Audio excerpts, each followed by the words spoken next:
Vamos a seguir con la conferencia que dejamos a medio terminar ayer. Lo dejamos precisamente con la visita del Papa a Inglaterra, pero antes de seguir con esta temática, vamos a recuperar otra ley dominical que se está preparando y que veréis que no es para menos que impresionar una vez más. Está sacada de Zenit, la agencia de noticias del Vaticano, y me gustaría que no perdieseis detalle de lo que vais a leer. Durante un rato diréis, bueno, ¿y esto qué tiene que ver? Y vais a ver en un punto de este escrito donde realmente ya es para quedarse bastante impresionado. Un pacto ecuménico para luchar contra la pobreza en Europa, 5 de octubre de 2010. No hace apenas nada de esto, ¿eh? Iglesias y entidades caritativas presentaron un plan con 14 puntos. Fijaros en lo que vais a ver. Se trata de pacto ecuménico para que Europa funcione a nivel social. Estamos hablando de ONGs y demás cosas parecidas, ¿vale? Bruselas, 5 de octubre de 2010.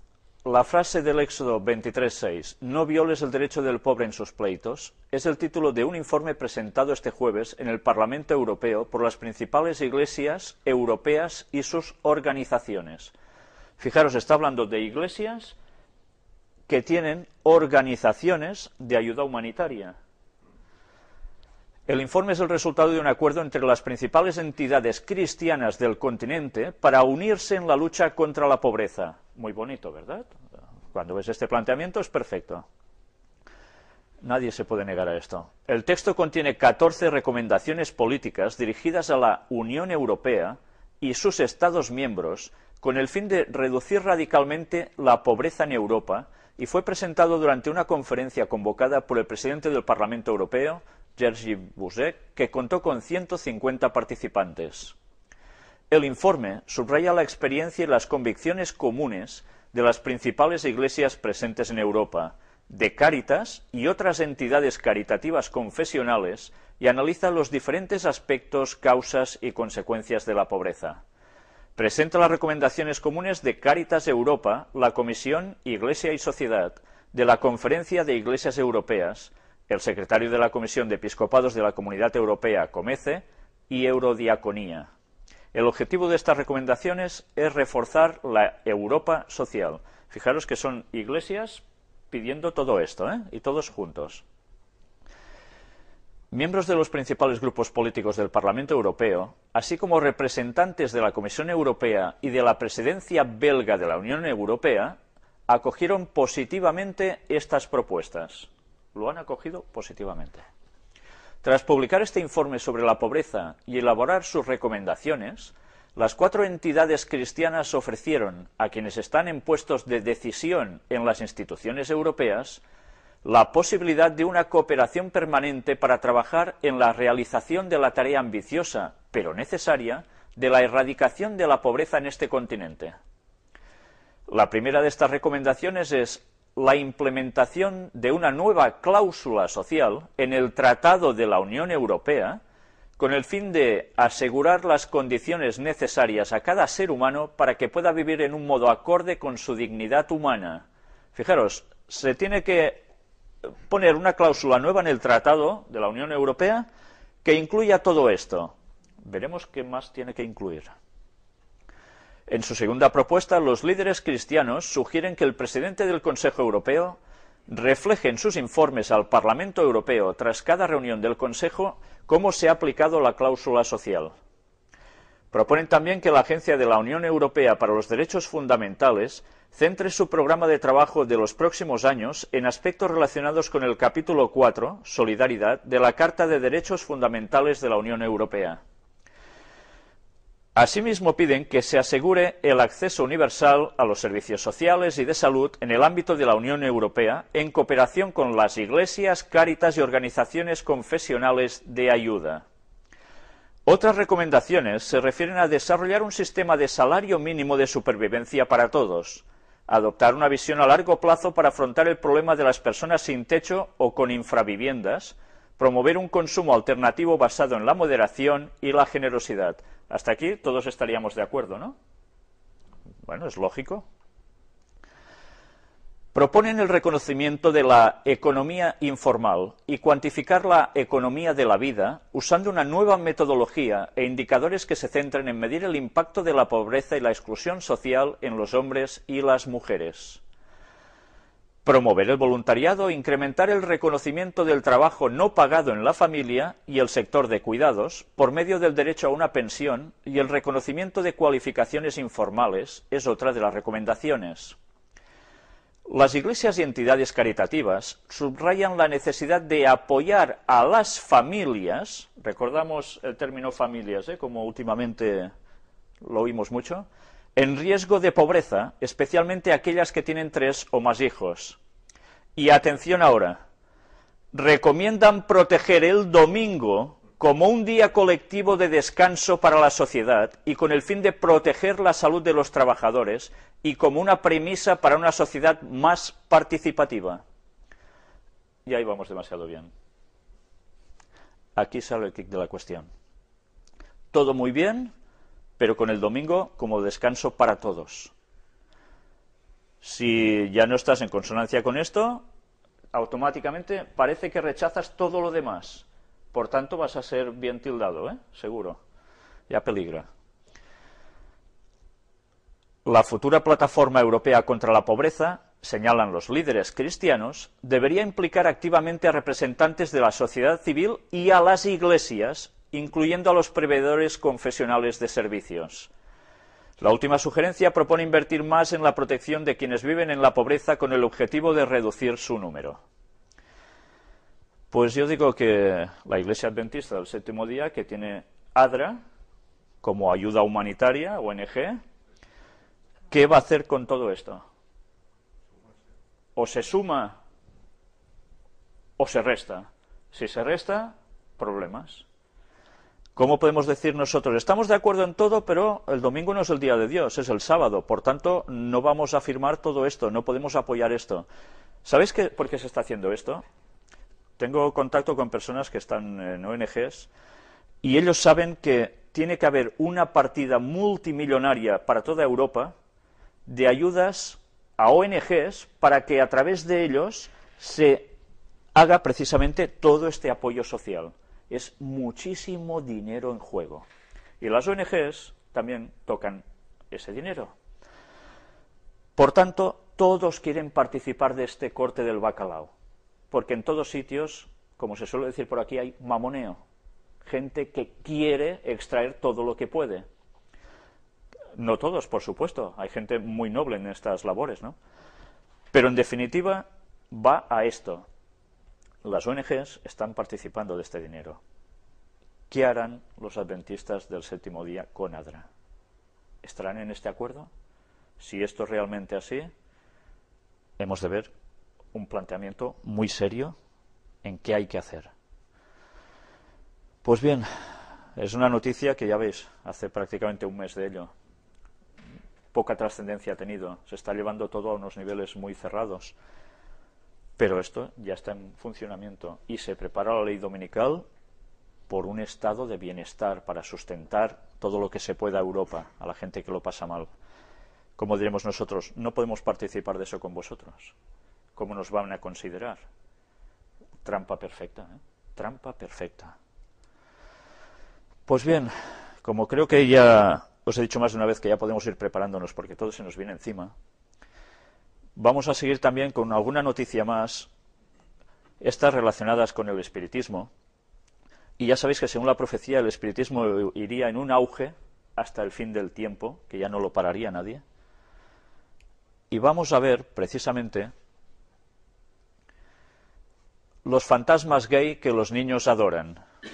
La acusación de gay de la serie La Banda no es el primer caso de contenido dirigido a niños que despierta las iras de padres homófobos.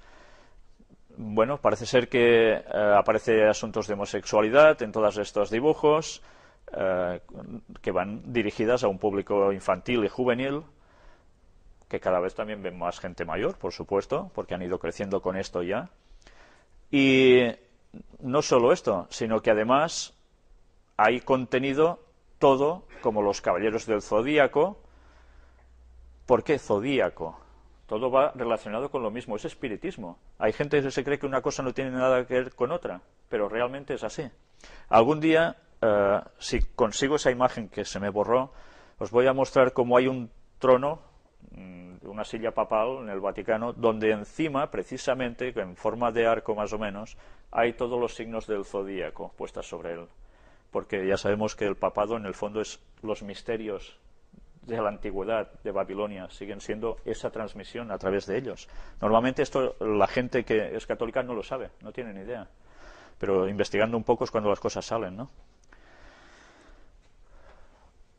Después de ver que en los dibujos se está minando mucho este aspecto, esta noticia también nos dice el druidismo, la nueva religión. Y ahora resulta que el Reino Unido considera que el culto a los espíritus del mundo natural es una fe comparable al cristianismo o al islam. Y va a ser reconocida como tal, una consideración oficial de religión en el Reino Unido. Cada vez hay más personas que están siguiendo estos procedimientos, estos rituales. Todos sabemos que detrás de esto es espiritismo. El famoso camino a Santiago, que el Papa vino ahora, era un camino ya de druidas. En Santiago no estaba precisamente Santiago allí, muerto, sino que lo que había era algo que ya venía anterior al mundo cristiano. Era paganismo absoluto. ¿Por qué interesa que se siga yendo allí? Bueno, algún día hablaremos de esto y a ver si podemos hacerlo con el día que hagamos el viaje del Papa a Santiago de Compostela, para ver que una vez más una camama se monta, que no tiene nada que ver con lo que realmente era, pero se adapta al cristianismo. Y así se siguen embaucando a las personas para seguir con lo que ya se hacía antes. ¿Sabéis? Hay gente que cuando cree en estas cosas, cree de verdad, están muy convencidos de que esto es realmente así. Nosotros, gracias a Dios, sabemos, indagando un poco en todo lo bíblico y en todo lo profético, que esto no provenía de Dios. Estos movimientos paganos para nada sirven a Dios, sino que es precisamente todo de origen satánico. Pero bueno, tendremos que ir hablando de todos los temas porque hay tanto por tratar. Los milagros inéditos del Padre Pío, el santo de los estigmas. ¿Habíais oído hablar del Padre Pío?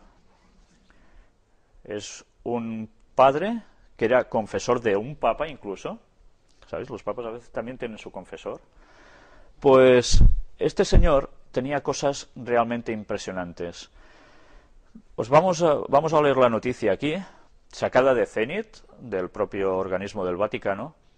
Ha salido un libro que dice, habla el autor del nuevo libro, José María Zabala, y yo ahora os cuento que cuando empecé a encontrar información sobre este señor, me sorprendió mucho, porque tenía unos extraños dones, desde levitar, imaginaroslo en vuelo rasante, ¿no?, hasta estar en dos sitios a la vez. Tú podías hablar con él y en otro momento, en el mismo momento, alguien más lo estaba haciendo viviendo en otro lugar. Esto todos lo hacemos, ¿no? Se ve que sí. Pues no, claro, es que es un don divino. Esto no es un don divino, esto es espiritismo. Y quizás, tarde o temprano, habrá gente que tendrá que aprender eso en formas un poco tristes. Pero bien, vamos a leer la noticia. Se publica en España Padre Pío, los milagros desconocidos del santo de los estigmas, porque además le salían estigmas, como a Cristo crucificado, ya lo sabéis, ¿no? Los milagros desconocidos del santo de los estigmas, Libros Libres, la editorial, en el que el autor José María Zabala ha recopilado testimonios de conversiones y curaciones experimentados por su intercesión. Nunca había sentido tantos deseos de compartir una experiencia que me ha marcado de por vida, reconoce el autor en esta entrevista concedida a Zenit, recordando que la canonización de Pío de Pietrelcina, 1887 a 1968 en 2002, batió todos los récords de fieles en la historia. Bueno, ya veis, está canonizado. ¿Expresan alguna idea común? Todos coinciden en que él hizo lo mismo que Jesús en la tierra. Bueno, sí, clavat, vamos, igual. Convirtió a los pecadores, sanó a los enfermos, consoló a los afligidos, cargó con la cruz durante toda su vida para redimir a los hombres del pecado, con los estigmas. El Padre Pío sabía muy bien que sin sacrificio personal era imposible ganar almas para el Señor. ¿Quién fue el Padre Pío?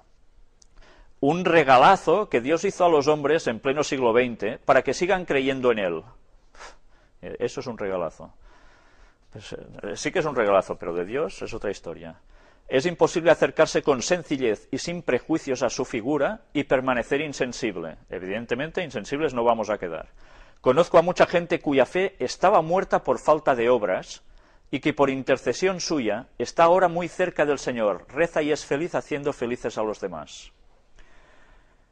Ir pensando que esto mismo es lo que Satanás va a hacer cuando venga haciéndose pasar por Jesús. Y la gente se lo va a tragar. ¿Hay una relación entre sus horas de confesionario y los estigmas? Todo es un juego de amor, decía él. De amor con mayúscula por el prójimo. Él sabía muy bien que lo mejor se compra siempre al precio de un gran sacrificio. El padre Pío vivió crucificado durante 50 años con estigmas en manos, pies y costado que sangraban a diario. Increíble el poder de Satanás, ¿eh? Semejante sufrimiento moral y físico era un medio infalible para liberar a muchas almas de los lazos de Satanás. Por eso mismo se pasaba a veces 18 horas seguidas en el confesionario. 18 horas, además. 6. Como un nuevo cura de Ars. Ahí radica la grandeza de este hombre de Dios. San Giovanni Rotondo, donde vivió y murió, sigue siendo hoy un auténtico camino de Damasco por el que millares de pecadores retornan al Señor. Es el primer sacerdote estigmatizado en la historia de la Iglesia y con unos carismas que le hacen muy especial, desde la bilocación, lo que os decía, estar en 2 sitios a la vez, hasta el escrutinio de corazones que le permitía leer el alma de los penitentes. Haré más ruido muerto que vivo, comentó un día. ¿Qué quiso decir? Habría que preguntárselo a los centenares de personas en todo el mundo que por su intercesión siguen hoy convirtiéndose o curándose milagrosamente de una enfermedad mortal. Muchos de ellos aportan sus impactantes testimonios en este libro. Podemos afirmar que el Padre Pío sigue obrando hoy desde arriba más prodigios que cuando estuvo en la tierra. Bueno, si está arriba, pues muy bien. Usted recoge algunas conversiones impactantes. Gianna Vinci me relató en Roma uno de esos milagros que le dejan a uno boquiabierto. En cierta ocasión, una mujer enferma de cáncer rogó a su marido agnóstico que la llevase a San Giovanni Rotondo, pues había oído que el Padre Pío obraba milagros. El hombre puso una condición: esperaría fuera de la iglesia. Así que entró solo la madre con su hijo de 10 años. Gianna Vinci estaba allí y lo vio todo. La mujer se arrodilló en el confesionario del Padre Pío, mientras éste indicaba al niño que avisase a su padre.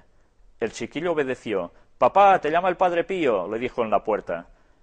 Pero aquel rapaz era sordomudo. Emocionado, el padre acabó confesándose y su esposa quedó curada del cáncer al instante. Estas cosas pasan.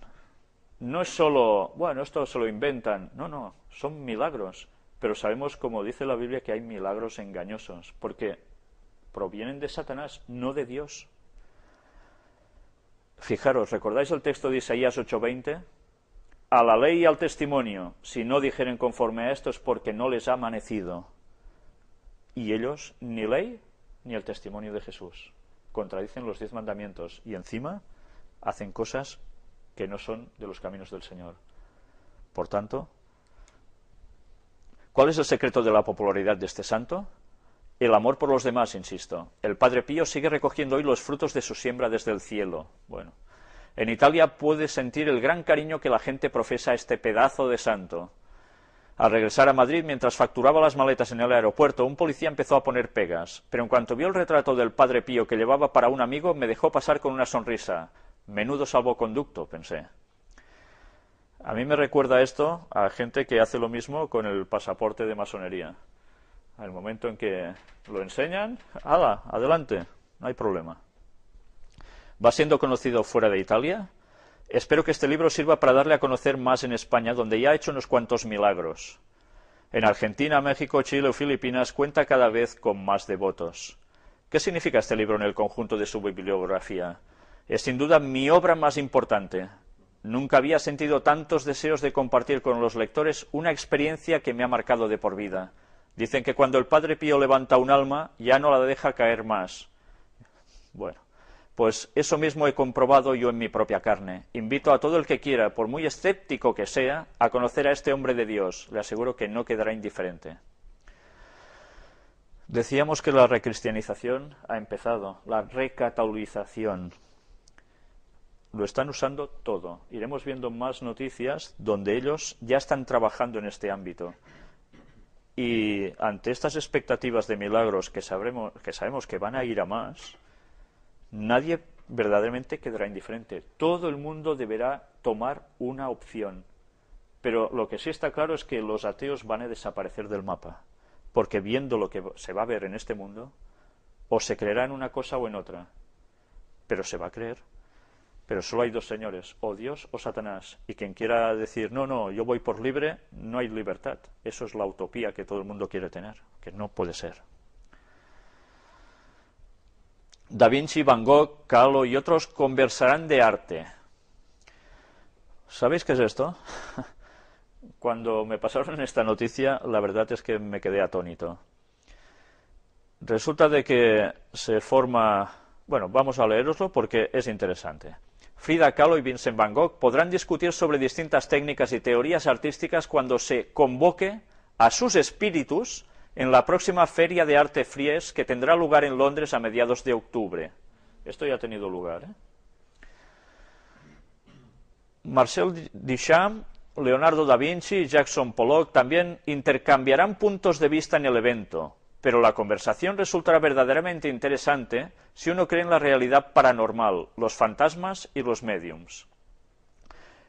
Es que un artista contemporáneo estadounidense, Jeffrey Balance, invitará a 5 clarividentes para que establezcan contacto con estos colegas suyos del pasado, con intenciones de plantearles temas predeterminados. ¿A qué se dedican en el más allá o qué piensan de las corrientes artísticas actuales, por ejemplo? Es que ya no sabes si reír o echar a correr. Hablar con espíritus, teóricamente, de gente que está muerta, que a través de los mediums se van a comunicar y expresar lo que ellos... Esto es muy fuerte. Esto es el espiritismo del modo más claro. Pues hay gente que cree que realmente son esos muertos los que hablan. Recordad, me queda pendiente el tema de la inmortalidad del alma, pero ciertamente sigo adelantándoos. Los muertos nada saben, dice el texto bíblico, y muertos están. Ni se aparecen, ni puedes hablar tú con ellos, ni ellos contigo. Pero bueno, como se cree en la inmortalidad del alma a nivel general del mundo cristiano, el engaño satánico está servido. Bien, vamos ahora, dejando de lado esto, a seguir con el tema de la visita del Papa Benedicto XVI a Gran Bretaña. Extraído de aquí, en La Vanguardia, vamos a seguir con las noticias sobre el Papa en Inglaterra, diciendo: el Papa pide que la fe cristiana no sea marginada del discurso político. Benedicto XVI lamentó ayer que, en el nombre de la tolerancia y del respeto a otros credos, la fe cristiana sea marginada del discurso político e incluso de la vida pública. ¿Por qué dice esto respecto a otros credos? Pues porque se está dando preponderancia al mundo islámico dentro de Europa y, claro, esto no puede ser, según ellos, claro. El Papa hizo estas reflexiones en un escenario muy simbólico de la historia británica, el Westminster Hall, que representa una larga tradición de democracia y libertades pero donde se condenó a morir decapitado al pensador y político Tomás Moro en 1535 por oponerse a la ruptura de Enrique VIII con la Iglesia Católica Romana. Allí es donde fue el Papa, donde en el mismo lugar alguien se opone al anglicanismo, es ejecutado, ahora va a él para demostrar que eso ya está superado. Esas visitas, y sobre todo en este lugar, marcó un antes y un después.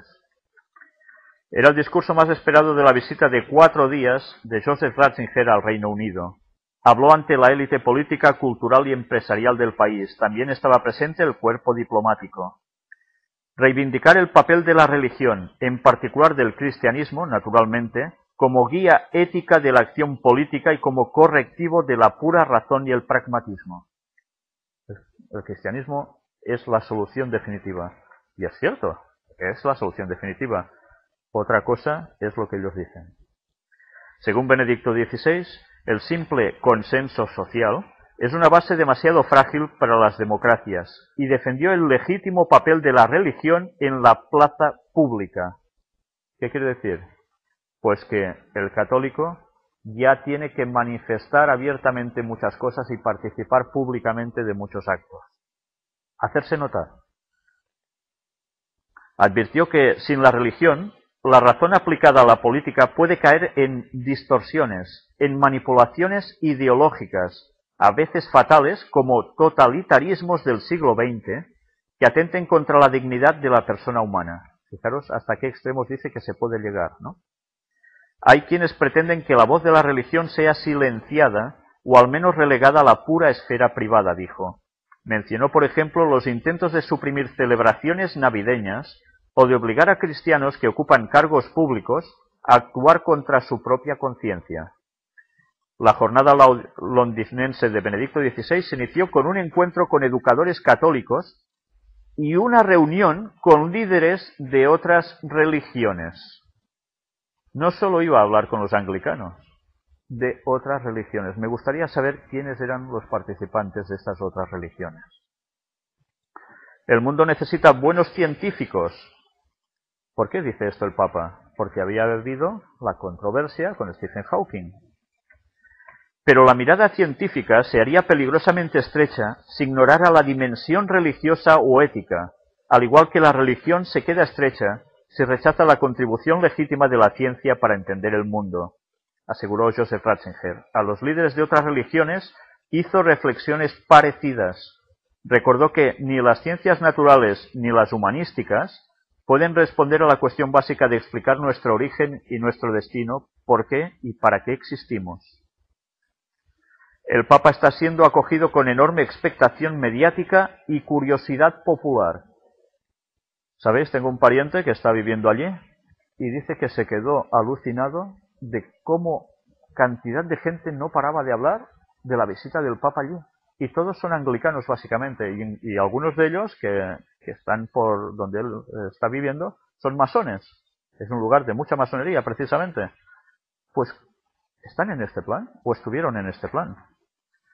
El alegato contra el ateísmo agresivo que hizo el jueves en Edimburgo, nada más pisar territorio británico, ha provocado irritación en algunos sectores, especialmente porque vinculó el ateísmo al nacimiento del nazismo y de otros totalitarismos. ¿Realmente el nazismo existió por culpa del ateísmo? Ya sabemos que por la historia no fue así. Fue por otros menesteres. Y ya sabéis que ahora se intenta mostrar que el Vaticano no tuvo nada que ver con eso. Pues mucho tendrían que demostrar, pero ya sabemos quién subió a quién. Un articulista en The Guardian se quejó de que el Papa remeta contra las tiranías ateas y no lo haga contra los horrores de fascismos católicos que hablaban español. Buen apunte, ¿eh? Buen apunte.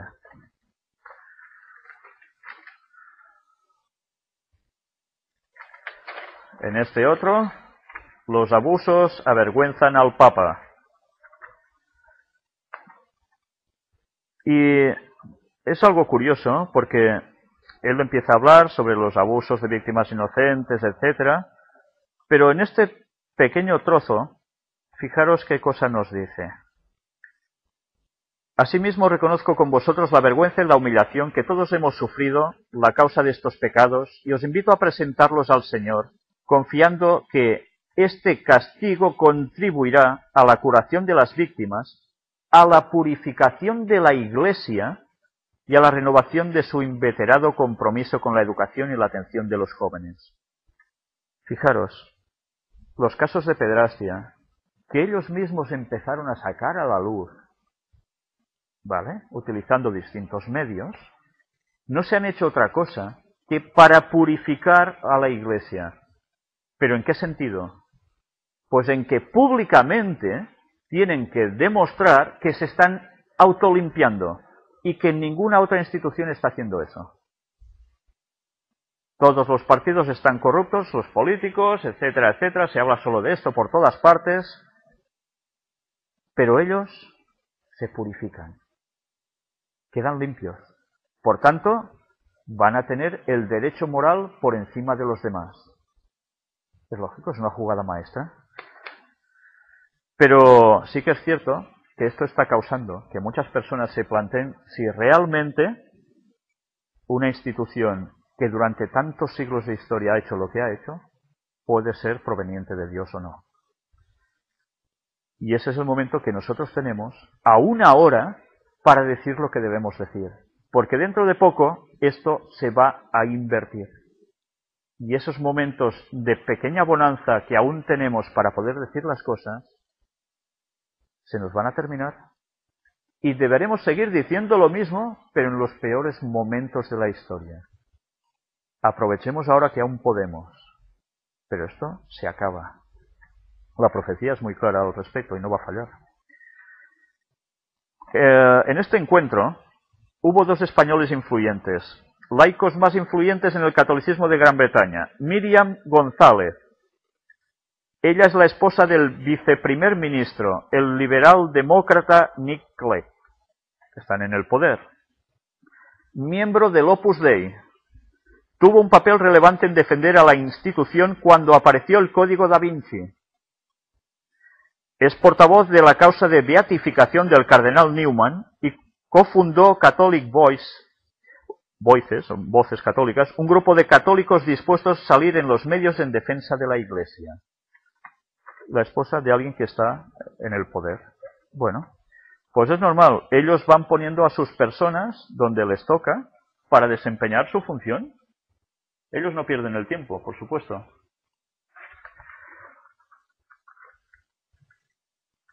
Vamos a girar página porque había alguna otra noticia interesante también aquí. No se recuerda una contestación tan numerosa en ningún otro viaje de Benedicto XVI, menos aún en desplazamientos de los papas que le precedieron. Mucha gente. ¿Sabéis que hubo mucha polémica? Decían, esto va a ser un fracaso, no irá nadie, todo el mundo... Pues fue un montón de gente a verlo. Punzante, algunos comentarios, entre ellos era el de Rob Colpus, pequeño fabricante de paracaídas que vino desde el condado de Kent para sumarse a la marcha. Y este hombre decía, ¿por qué pago para que un dictador medieval visite mi país? Decía su mensaje haciendo eco de la polémica sobre el costo del viaje para el contribuyente británico, que fue carísimo. Claro, lo paga el gobierno, pero ¿el gobierno quién lo paga? Los ciudadanos. Beatificación del cardenal John Newman, una relevante figura del siglo XIX que fue sacerdote anglicano pero luego se convirtió al catolicismo. En esa situación, y el contribuyente pagando para ese bien. Pues bien, así estaba la situación, y no a todo el mundo le hizo mucha gracia esa visita papal, porque recordaban cosas que no eran para menos. Luego, hubo desafío ético a la democracia, y hay unas cuantas declaraciones de cosas que allí surgieron y que se llegan a concreciones. El Papa deja constancia de dos tipos de distorsiones. Una se refiere a expresiones deformadas de la religión, tales como el sectarismo y el fundamentalismo. Una vez más, el Papa empezó a hablar de sectas y fundamentalismos. Si uno se dice que es cristiano, pero no está en consonancia con esto, ¿de qué va a ser tildado? Hemos visto lo de la ley dominical. Nosotros podemos ser muy cristianos y podemos guardar el sábado, pero claro, como no querrás entrar en consonancia con lo que todo el resto dicen, vas a ser declarado como una secta y como un fundamentalista. Por tanto, serás lo que ahora llaman un antisistema. Y evidentemente no va a ser algo muy bonito, ¿no? Vamos a seguir avanzando. En este otro artículo se nos habla del abandono de la fe en Europa perjudica a los cristianos de África. Y esto lo dice el cardenal presidente del Pontificio Consejo Justicia y Paz de la Santa Sede. Los europeos no comprenden sus consecuencias en otras regiones del mundo. Los musulmanes africanos nos dicen, si vuestra fe tiene valor, ¿por qué los que os la trajeron ya no la practican? Claro, están perdiendo. ¿Vale? Al perder, ¿qué tienen que hacer? Pues ahora viene la contrarréplica. Tienen que reconquistar. Y vamos a pasar a ver alguna noticia en pantalla.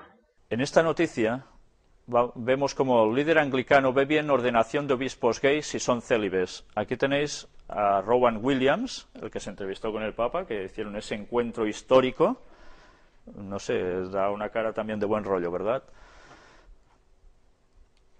Y fijaros que en todo esto aparece también una noticia a ver si encuentro precisamente ese apartado, señaló: aunque hubo una fuerte comprensión recíproca sobre el hecho de que las dos iglesias deben cooperar juntas frente a la secularización de la sociedad, el Papa se abstuvo de abordar temas discordantes. Fijaros, ¿cuántas veces por la unión no se tratan los temas polémicos?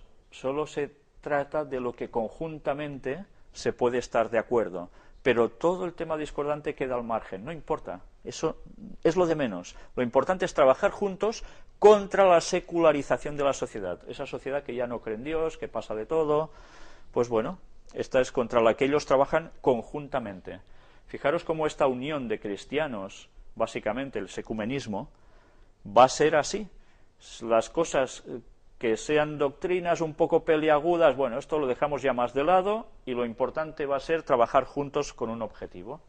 Pero alguien necesitará representar, ser la cabeza de ese movimiento, ya sabemos quién será. Esta otra noticia: encuentro con las autoridades en el Palacio Real de Holyrood House, en Escocia, y era una carta dirigida a Su Majestad dando las gracias por la invitación que se le había hecho para asistir allí. Pues bien, esto ya sucedió más tarde, 8 de noviembre, hace pocos días de esto. 5 obispos anglicanos se convierten al catolicismo. Los prelados se oponen a la entrada de mujeres en el obispado anglicano. Y el cisma ya está plenamente servido en la Iglesia anglicana. Han conseguido que a través de fomentar obispos gays, matrimonios gays, mujeres al obispado, pues haya gente que sea más radical, y como no hay diferencia de credos entre ellos y los católicos, porque prácticamente no hay, es solo quienes dirige la Iglesia como su cabeza, pues se han pasado a Roma. Y aún se espera que haya muchísimos más que hagan eso, y gente que acompañe, feligreses, a todo este movimiento de tránsfugas que se pasan de un lado a otro.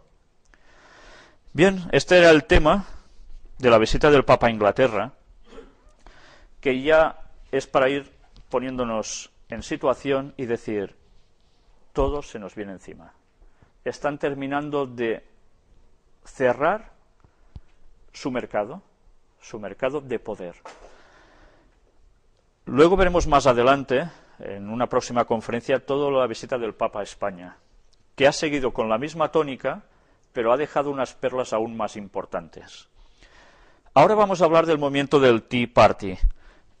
El movimiento este que ha hecho tanto furor en Estados Unidos en estas últimas elecciones, y que han resultado ser prácticamente los que han conseguido derrotar a Obama de ese estatus mesiánico que tanto tenía hasta ahora.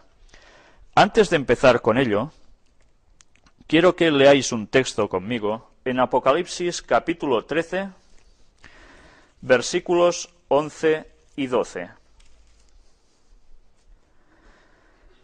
Después vi otra bestia que subía de la tierra, y tenía 2 cuernos semejantes a los de un cordero, pero hablaba como dragón.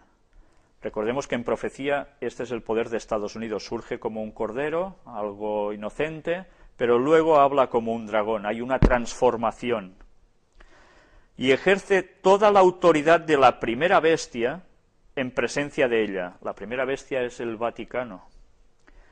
Y hace que la tierra y los moradores de ella adoren a la primera bestia cuya herida mortal fue sanada.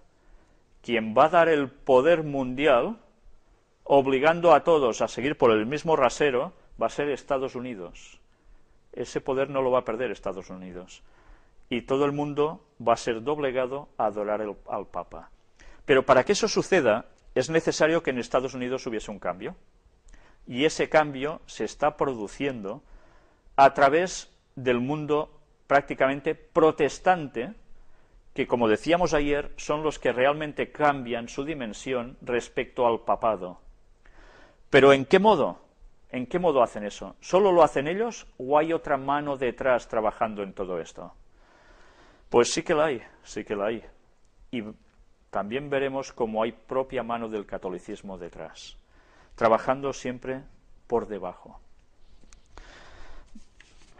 Antes de empezar con el Tea Party, vamos a repasar una noticia.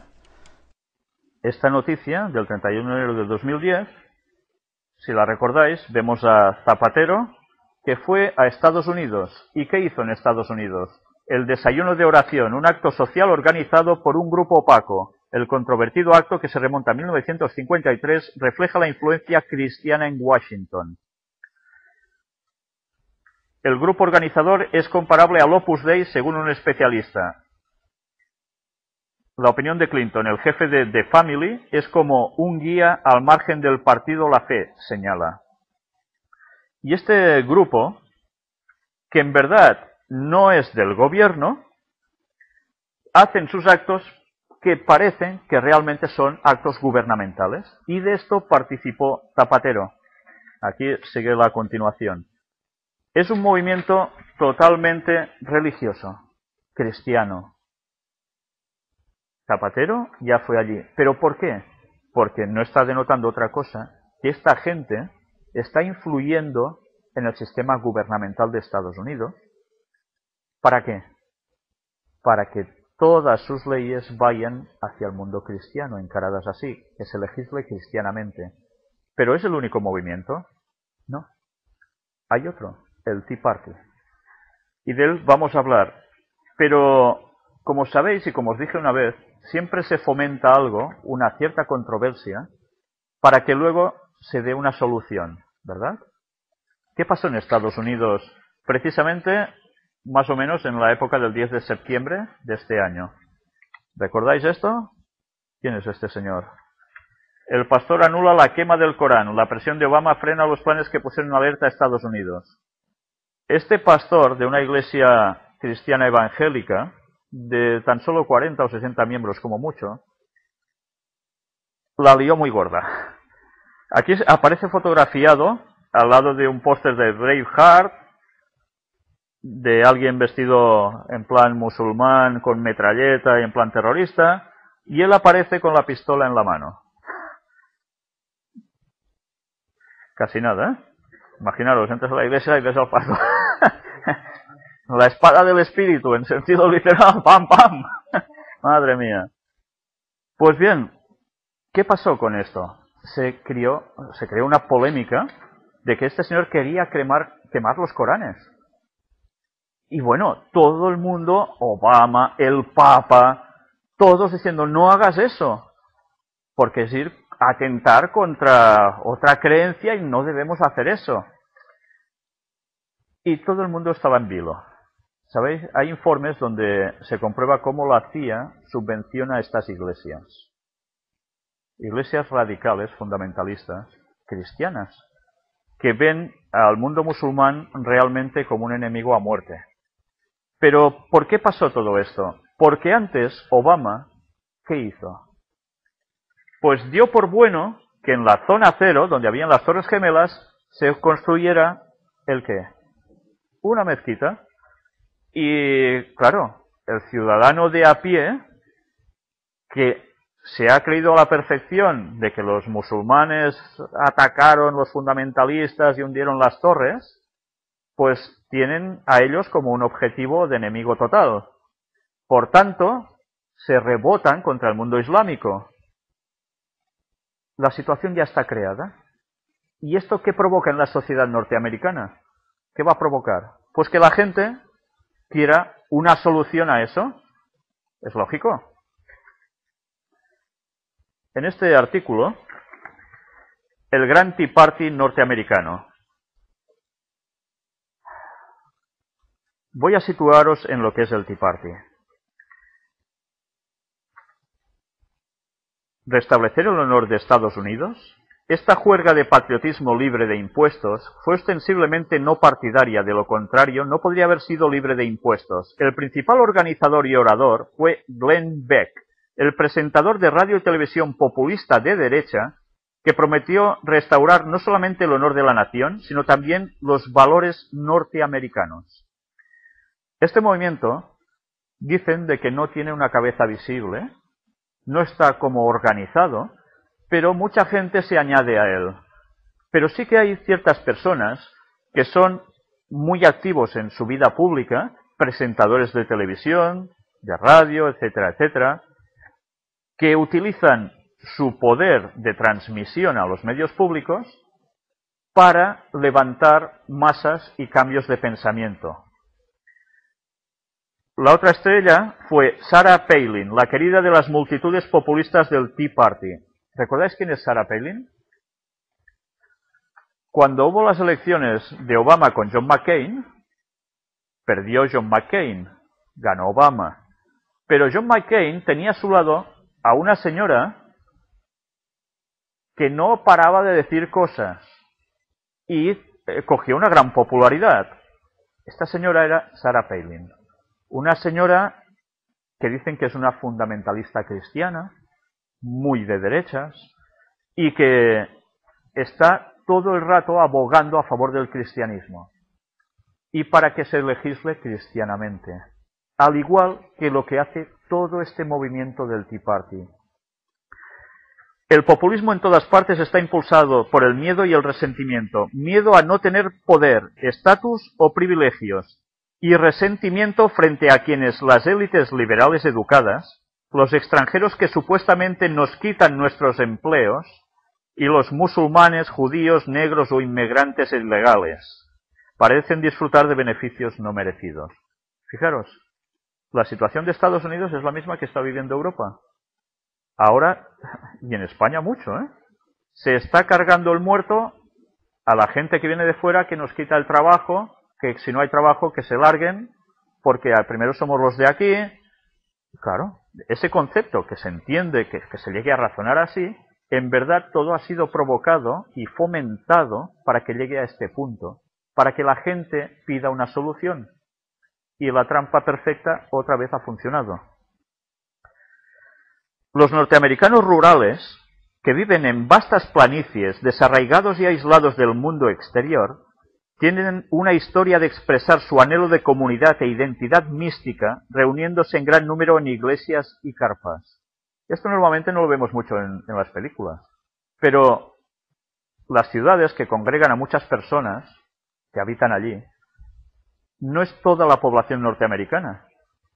La vasta población norteamericana vive en el mundo rural, en casas muy separadas unas de otras, en pueblecitos, y esa gente tiene poco que ver con los de la gran ciudad. Y esta gente son los que son realmente, parece ser, muy cristianos, muy arraigados, de muchas denominaciones distintas. Y estas personas son las que en mayor parte estaban detrás o se han añadido a este movimiento del Tea Party. En combinar patriotismo, libertad y Dios. No sé si os suena algo esto. Patriotismo, libertad y Dios. No sé, a mí me hace recordar los tiempos un poco de atrás de este país donde estamos, en que todo era patria y Dios. Libertad, bueno, para ellos había libertad, para los que decían lo contrario, muy poca. Este es el mito de Estados Unidos, la tierra de los libres bendecida por Dios. Detrás de las palabras del orador no partidario que pronunció Beck sobre restablecer el honor y los valores estadounidenses, había un mensaje que todos en la multitud entendían. Los elementos no norteamericanos, como las élites liberales de Nueva York y Washington, los demócratas y otros socialistas sin Dios, habían robado a Estados Unidos su honor y sus valores. Todo se iba al traste. Había que poner la solución. Hablar de Dios, libertad y nación no es algo exclusivo de los radicales de extrema derecha o de los republicanos. Barack Obama tiene varias desventajas distintivas. Fue educado en 2 universidades de élite. Su segundo nombre es Hussein y su padre era negro.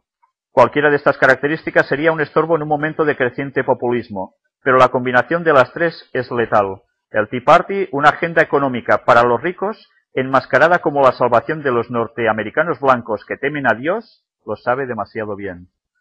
Estas son opiniones, pero que en general más o menos sintetizan lo que realmente es el asunto del Tea Party. Vamos a pasar a pantalla.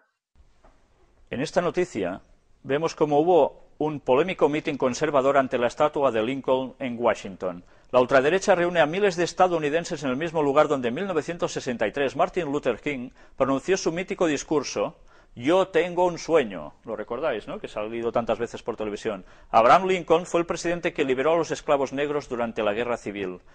Pues en ese lugar se reunió precisamente a mucha gente y ¿Quién estaba? Locutor conservador Glenn Beck, del que hemos estado hablando.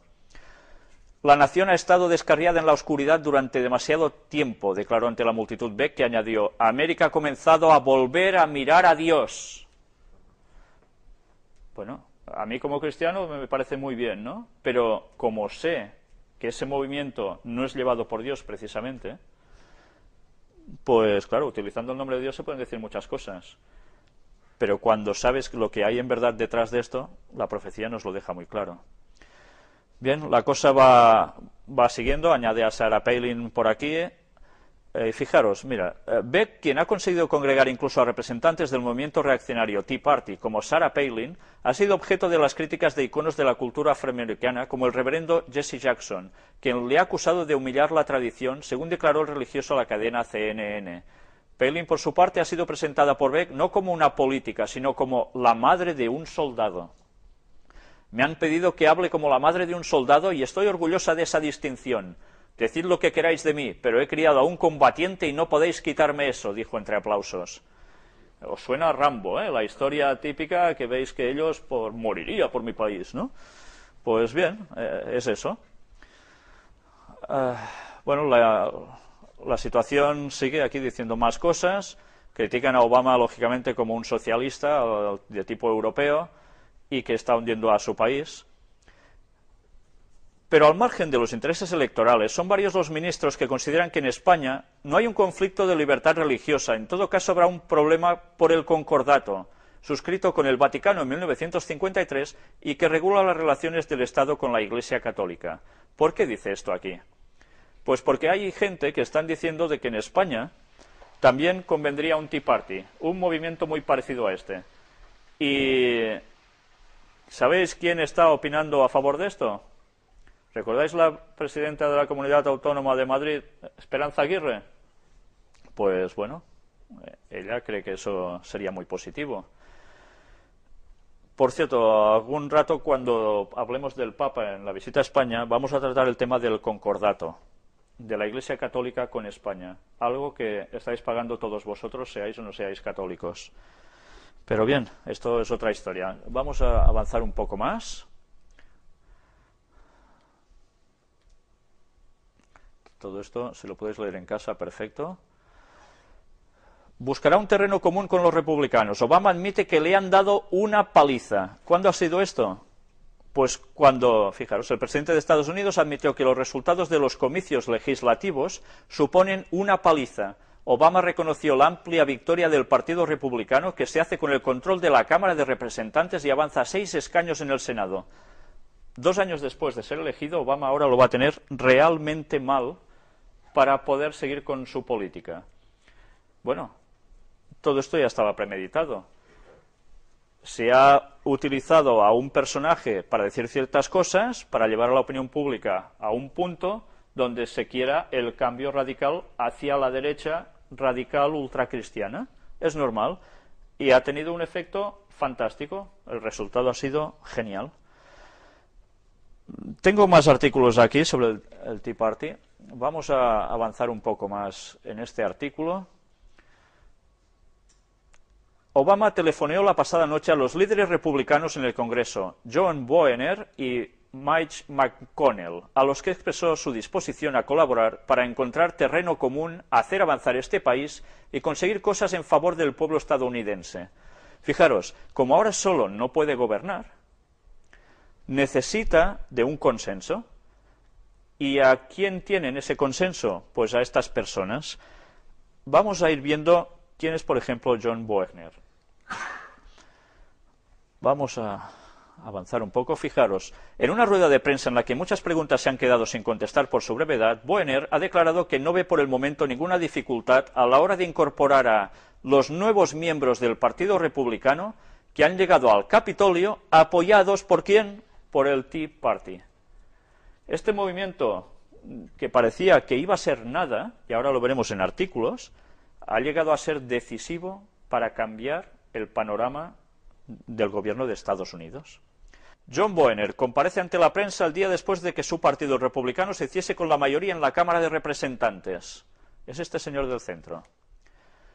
John Boehner a Obama: cambia el rumbo. el próximo presidente de la Cámara de Representantes, el republicano John Boehner, considera que la victoria este miércoles de su partido en los comicios a la Cámara Baja del Congreso estadounidense envía a Obama un mensaje claro: cambia el rumbo, porque claro, el presidente sigue siendo Obama. ¿Y quién es este señor? Bueno, aquí es más del artículo, pero a nosotros nos interesa saber quién es. Partido Republicano, profesión empresario y de religión católico romano. Católico romano. Qué curioso, ¿eh? Con lo bonito que era Estados Unidos, con ese mundo protestante durante tanto tiempo, que eran los que mandaban, las cosas van cambiando. Digo bonito entre comillas porque han hecho de todo, ya lo sabéis. Pero ahora, cuando era impensable hace años que un católico romano llegase a ciertos puntos en Estados Unidos, porque, bueno, ya lo sabéis cuántas veces lo hemos comentado, que un papa fuese a Estados Unidos, era increíble. Antes le hubiesen hundido el barco. Pues bueno, ahora los católicos romanos están en lo alto de su política gubernamental. ¿Qué quiere decir? Que hay el Tea Party, que sí, que los ha subido y tal, pero es que entre ellos hay gente que pertenecen al mundo católico. Y cuando se dice en la profecía que el protestantismo de Estados Unidos va a ser el que le dé el poder al Papa a través de las leyes presionando a su gobierno, detrás hay la mano negra del mundo romano. Bueno, aquí tenéis parte de su historial, que si os interesa lo podéis leer. Pero ¿a quién tenemos más? Estados Unidos, Christine O'Donnell, nueva estrella de la derecha en polémica por brujería. Esta señora dice que 11 años atrás había hecho algo de brujería. Y sabéis, esta señora iba muy bien, dando sus discursos, sus meetings, oh, qué bien, todo el mundo estaba con ella. Pero alguien le sacó a la luz que hace 11 años había hecho algo de brujería. Ella dijo que eso ya lo aparcó en su vida, que ella era una cristiana fiel. Pero fue suficiente, imaginaros hasta qué punto se llega en Estados Unidos, a estos niveles, para que esta señora no llegase a vencer. El espiritismo sigue estando mal considerado allí. En cambio, lo practican multitud de personas. Pero claro, la imagen como pública, como cristiana, quedaba devaluada. Y esto le costó la victoria.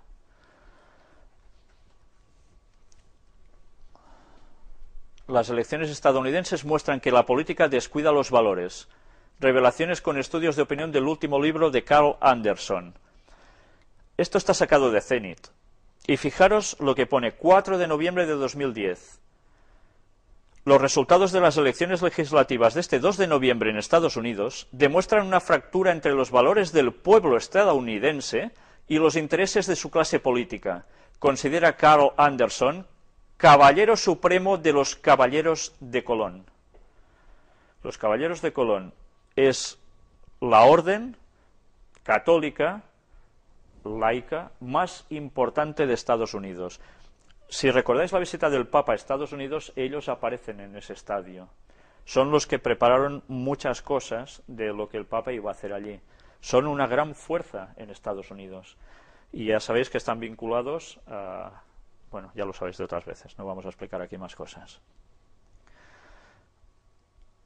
Nos viene a decir aquí en este artículo, pues sencillamente esto, de que el país no va bien, y fijaros, continuamente los sondeos han revelado que la brújula moral del pueblo estadounidense es profunda y sigue apuntando hacia una senda ética para nuestro país, afirma Anderson, en una declaración enviada a Zenit.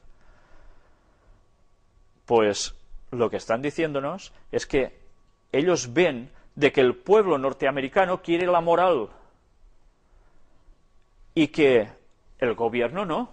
Entonces hay una fractura y eso debe subsanarse. ¿Recordáis lo que dice la profecía? ¿Cómo va a coger el Papa el poder? A través de la moral. ¿Y cómo los protestantes se van a hacer también con fuerza en Estados Unidos, imponiendo sus leyes religiosas a través del gobierno, incluido el domingo? Por la moral. Todo se está preparando delante nuestro.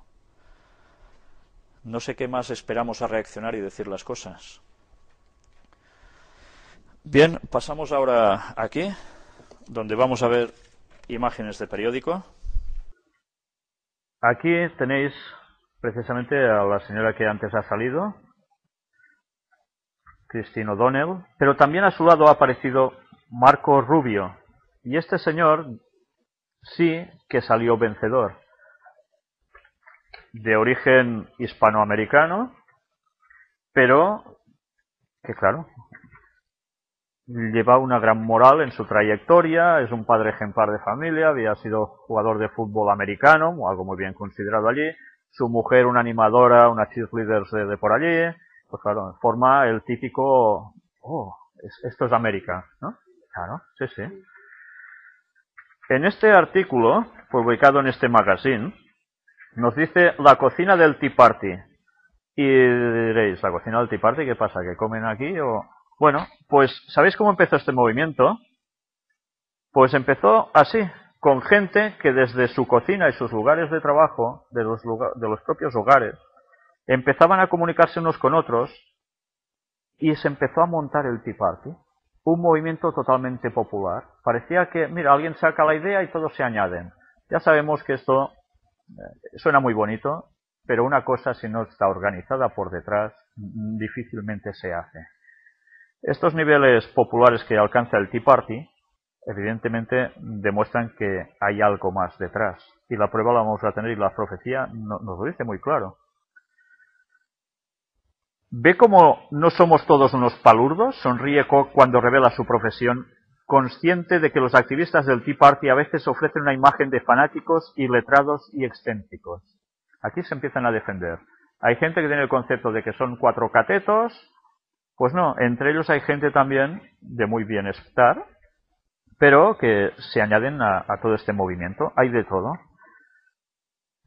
Y hay incluso en el movimiento una señora de origen catalán, que es una de las fundadoras de este movimiento, del Tea Party. El artículo es bueno, da muchas referencias y en principio lo que hacen, el misterio es cómo en menos de 2 años un movimiento surgido de no se sabe dónde ha agitado la política estadounidense como lo ha hecho. De no se sabe dónde, de una cocina, ¿no? Bueno, hay más. Aquí tenéis precisamente esa congregación de multitudes hablando un orador de un medio de comunicación importante que antes hemos visto, y convocaron a miles y miles de personas. La izquierda militante sale a la calle para contrarrestar al Tea Party. Discreta asistencia a una manifestación que reúne a obamistas y decepcionados. Estas eran la réplica. Ellos hacen eso, los del Tea Party, y luego hay una contrarréplica. Pero la contrarréplica, que son estos, eran una minoría. Es curioso. Quien se impuso era el movimiento del Tea Party. Estos se quedaron en pocos. ¿Y qué más pasó? Bueno, aquí tenemos hasta personas de nuestro país que hablan sobre el movimiento del Tea Party, en este caso es Pilar Rola, y habla también del periodista Glenn Beck. Sin embargo, reducir el Tea Party a un grupo desbocado de ultraconservadores, sin otro bagaje cultural que las bravatas de sus líderes ultrarreligiosos, sería errar seriamente el análisis. Primero porque su Contract from America, basado en las famosas 1000 ideas del speaker del Congreso Newt Gingrich, no es una simple hoja de papel. Y segundo, porque el movimiento va más allá de la división republicanos-demócratas, hasta el punto de que asusta a los últimos y desconcierta a los primeros. ¿Preocupación? En Boston mucha, tanto como en la mayoría de las grandes ciudades progresistas. Una libertad, sin duda, que lucha por recortar la libertad de muchos. Todo parece que va muy bien, pero claro, se va a poner unas pautas y eso no va a gustar a muchas personas. Han aparecido incluso aún más artículos en semanarios hablando del Tea Party y aquí tenéis a Glenn Beck. Este señor, el agitador mediático que cataliza la oposición más dura al presidente Obama, se ha convertido en un fenómeno de masas en Estados Unidos. A medio camino entre el mitin y el circo, sus apariciones son ya un acontecimiento en los actos de derecha. Este señor, que tiene mi edad, Parece ser que tiene bastante más poder que yo. Glenn Beck se convirtió de adulto al mormonismo, la religión más puramente americana. Pero provenía de una familia católica. Entonces ya sabemos que a veces esas conversiones tan extrañas, ¿no?, que pasan y si son ciertas o no lo son. Bueno, en principio, ¿sabéis para qué emisora trabaja este señor? La Fox. La Fox es la misma emisora de ultraderecha que está llegando a más masa en Estados Unidos. Curiosamente, estos señores son los mismos por los que se hace o se emite una serie de dibujos sumamente popular. Los Simpson, ¿vale? Pues, precisamente, los Simpson, que a veces son atacados porque dan una expresión un poco chocante, resulta de que sale del Vaticano la noticia diciendo de que los Simpson son unos buenos católicos. Están aprobados por ellos. Es curioso, ¿eh? Sí, sí. Y es como un modelo, ¿no? Que realmente eso va así. Pero claro, en Los Simpson es una lástima, hemos perdido todas las imágenes que teníamos preparadas para mostraros cómo en Los Simpson aparecen las logias masónicas, el ojo con el triángulo, etcétera, etcétera. Se fomentan muchas cosas. A veces se dice que es yendo en contra de todo esto, pero a veces no tanto.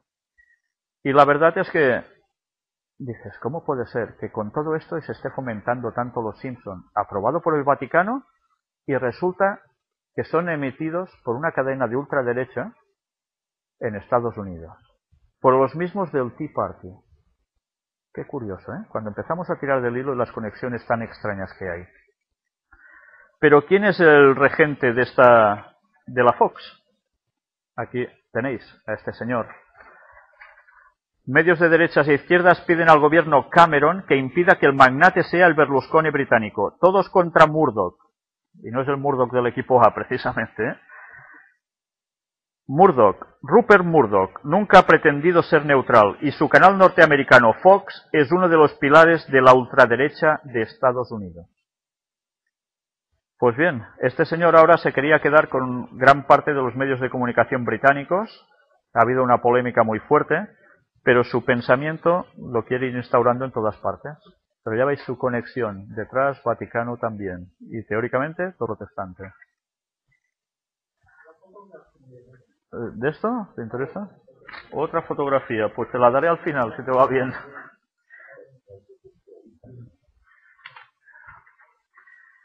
La emergencia del Tea Party es la enésima manifestación de la vitalidad del ultraconservadurismo.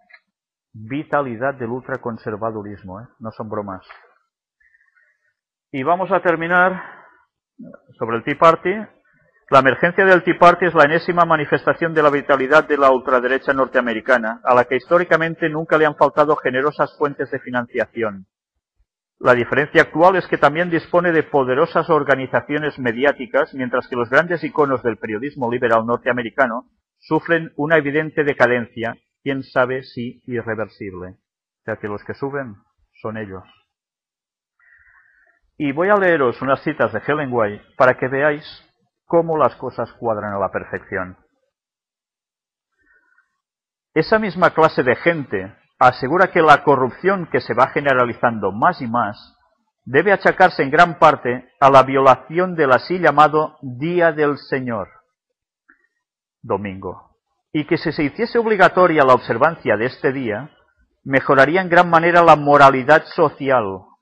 ¿Habéis visto lo de la moral? Pues esto se sostiene especialmente en los Estados Unidos de Norteamérica, donde la doctrina del verdadero día de reposo, o sea, el sábado, se ha predicado con más amplitud que en ninguna parte.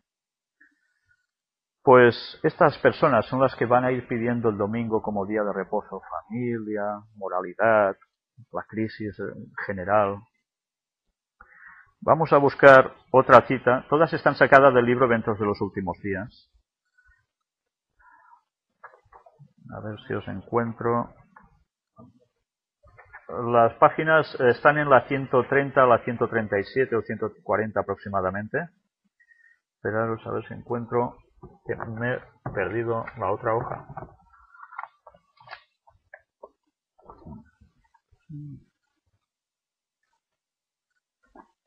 Bueno.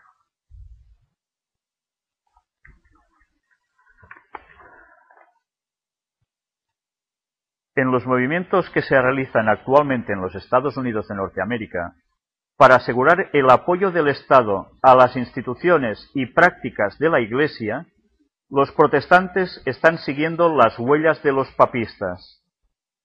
Más aún, están abriendo la puerta para que el papado recobre en la América protestante la supremacía que perdió en el viejo mundo. Es clarísima Ellen White cuando habla, ¿eh? El llamado mundo protestante formará una coalición con el hombre de pecado, el papado, el papa, y la Iglesia y el mundo estarán en una corrupta armonía. Cuando las iglesias principales de los Estados Unidos, uniéndose en puntos comunes de doctrina, influyan sobre el Estado para que imponga los decretos y las instituciones de ellas, entonces la América protestante habrá formado una imagen de la jerarquía romana, y la imposición de penas civiles contra los disidentes vendrá de por sí sola. No falla. La imposición de la observancia del domingo por parte de las iglesias protestantes es una imposición de que se adore al papado. Por el mismo hecho de imponer un deber religioso con ayuda del poder secular, las mismas iglesias estarían elevando una imagen a la bestia. De aquí que la imposición de la observancia del domingo en los Estados Unidos equivaldría a imponer la adoración de la bestia y de su imagen, como dice la profecía. Ha quedado probado que un periodo de gran oscuridad intelectual favoreció el éxito del papado. Todavía se demostrará que una época de gran luz intelectual es igualmente favorable a su éxito.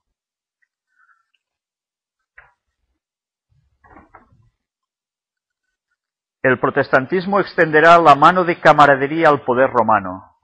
Luego se decretará una ley contra el día de reposo de la creación de Dios. Y entonces será que Dios hará su extraña obra, su extraña operación en la tierra. Entonces agarrémonos porque Dios dice, hasta aquí habéis llegado a vuestro colmo.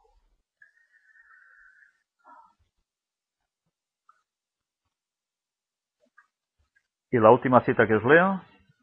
En este tiempo, cuando se hace un esfuerzo tal para imponer la observancia del domingo, es la precisa oportunidad para presentar al mundo el verdadero día de reposo en contraste con el falso. En su providencia, el Señor está muy por delante de nosotros. Él ha permitido que la cuestión del domingo sea recalcada primero, para que el día de reposo del cuarto mandamiento pueda ser presentado ante las asambleas legislativas. De este modo, la atención de los dirigentes de la nación puede ser atraída al testimonio de la palabra de Dios en favor del verdadero día de reposo.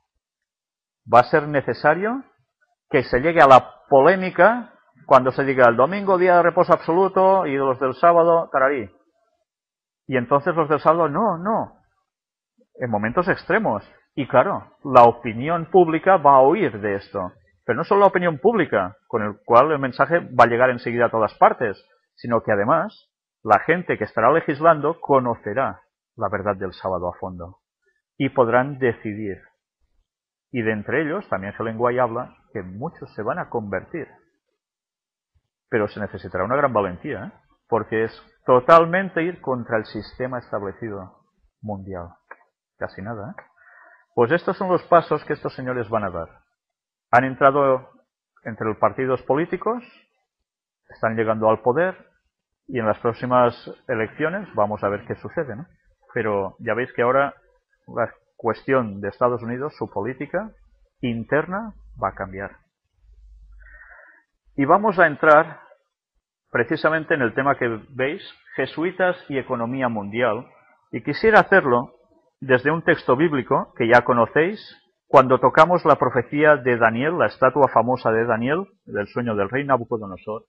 Daniel capítulo 2, versículos 44 y 45, justo ya al final de esa profecía, cuando ha descrito todos los imperios que irían sucediéndose hasta el fin del tiempo, nos dice: y en los días de estos reyes, justo al final, el Dios del cielo levantará un reino que no será jamás destruido, ni será el reino dejado a otro pueblo. Desmenuzará y consumirá a todos estos reinos, pero él permanecerá para siempre. De la manera que viste que del monte fue cortada una piedra, no con mano, la cual desmenuzó el hierro, el bronce, el barro, la plata y el oro. El gran Dios ha mostrado al rey lo que ha de acontecer en lo porvenir, y el sueño es verdadero y fiel su interpretación. ¿Sabéis?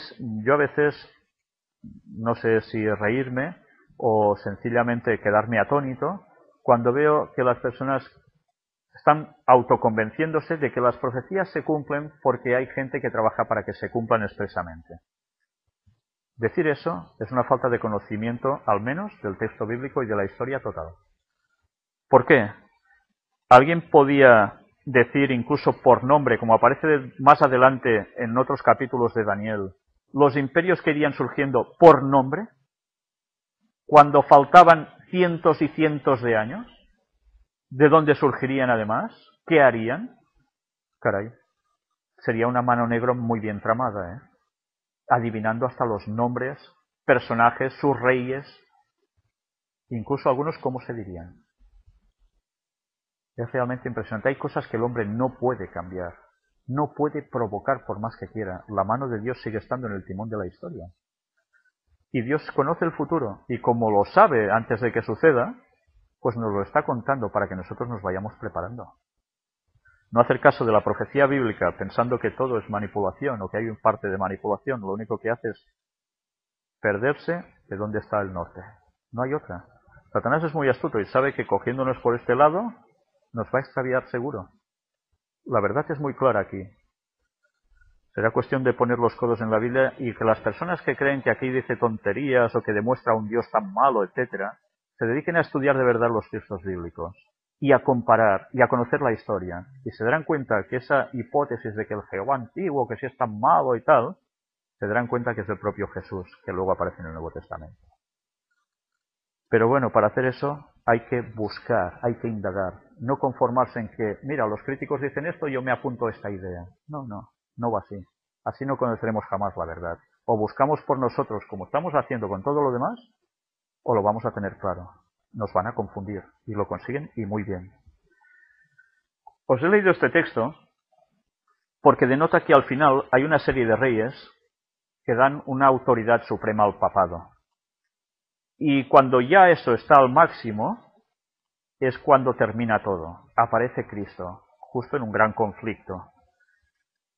Pero el título, que es muy significativo, Jesuitas y economía mundial, diréis, ¿qué tienen que ver los jesuitas con la economía mundial? Bueno, ya lo hemos visto a través de las conferencias, cómo realmente son los que están moviendo la economía a nivel total.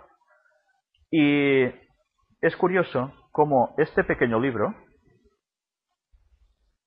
este librito, Autoridad Mundial para un liderazgo planetario legítimo, fijaros qué título, para un liderazgo planetario legítimo, escrito por Tony Comín y Oliveras, Cuadernos CJ. ¿Sabéis quién escribe esto? Es un librito de muy pocas hojas. Son todos los pasos que se deben dar para llevar el mundo a esto. ¿Quién creéis que ha escrito esto? Cristianismo y Justicia, Fundación Luis Espinal.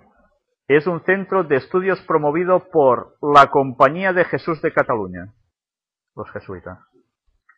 Agrupa un equipo de profesores universitarios y especialistas en teología y en diversas ciencias sociales y humanas, interesados por el cada vez más indispensable diálogo cultural, fe, justicia.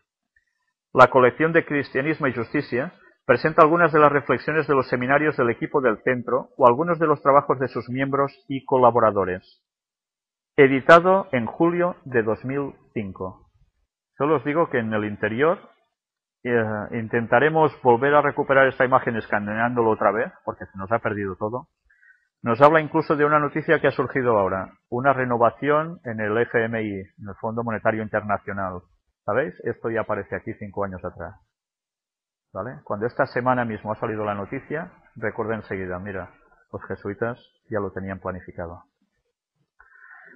Pero no quisiera dejaros solo con lo que pone aquí, que es realmente impresionante. Tengo subrayado montones de cosas, lo voy a dejar para una conferencia posterior, porque nos quedaríamos en esto, vale la pena analizarlo casi punto por punto. Pero por causa del tiempo intentaremos avanzar. El autor del librito que os he comentado, Toni Comín, es licenciado en Ciencias Políticas y diputado al Parlamento de Cataluña. ¿Vale? O sea que es un político. Ya os digo, en un próximo día, si Dios quiere, vamos a leer específicamente lo que pone aquí para que veáis cómo el mundo lo marcan ellos. Y ahora lo que tenéis en pantalla está extraído precisamente de la página de la Unión Europea. Comisión Europea, la Unión Europea en el mundo. ¿Qué veis aquí? Un mapa mundi, ¿no? Y veis que hay distintos colores. Pues es el mundo dividido en 10 regiones. ¿Recordáis alguna conferencia de las primeras que dimos?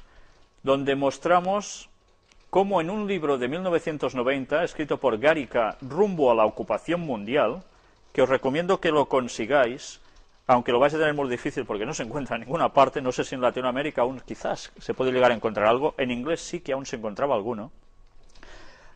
Ese señor que denuncia los planes de las sociedades secretas por detrás de todo, habla de cómo el mundo sería dividido en 10 regiones económicas, que según el Club de Roma, que fue el instigador de todo esto, primeramente dijo 10 reinos. Como se veía mucho el plumero y sonaba mucho a la profecía bíblica de que habría 10 reyes al final, automáticamente, ¡pum!, cambian y ponen regiones económicas, que es de lo que actualmente oímos hablar. Curiosamente, este mapa tiene las mismas divisiones que tenía el mapa que ofrece ese señor en 1990. Repasad esa conferencia y veréis que realmente el dato es extraordinario. Estamos en 2010 y en la Unión Europea aparece el mismo mapa. El mundo se está preparando para que sus planes se cumplan. Aquí tenéis América del Norte, América Central y Caribe, América del Sur, Europa Occidental, Europa Oriental y Asia Central, Mediterráneo y Oriente Medio, África, Asia Nororiental y del Sur, Asia Suroriental, Australia y Pacífico. Casi nada, ¿eh? Pues lo que estaba previsto está pasando. Bueno, aquí hay la subdivisión de cada bloque, todo lo que hay, todos los países que lo conforman. Y ahora aquí vemos, Sarkozy aboga por continuar con las reformas del gobierno mundial. Gobierno mundial. ¿Os acordáis cuando hablábamos del billete del dólar en la primera de las conferencias y en una ampliación que dimos? Y ahora nos siguen hablando ya descaradamente, gobierno mundial. Y esta noticia es del 23 de octubre de este año. Van a lo que van. Y la profecía no se está equivocando. Y el Papa va a ser la cabeza de todo esto. Irán anima a los países asiáticos a la creación de una Unión Asiática. 9 de noviembre. Irán instó hoy a los países asiáticos a crear una unión supranacional similar a las que existen en Europa, África o América, que contribuya a conseguir un papel preeminente en la toma de decisiones internacionales. Así lo expresó este martes el ministro iraní de Asuntos Exteriores, Manouchehr Mottaki, durante su intervención en la reunión ministerial de la Organización para el Diálogo y el Desarrollo de Asia, a la que pertenecen una treintena de naciones y que se celebró en Teherán. Este continente debe encaminarse hacia una mayor convergencia. Asia, como el continente más poblado y con un destacado papel económico, debe formar también una unión, sugirió. Es curioso.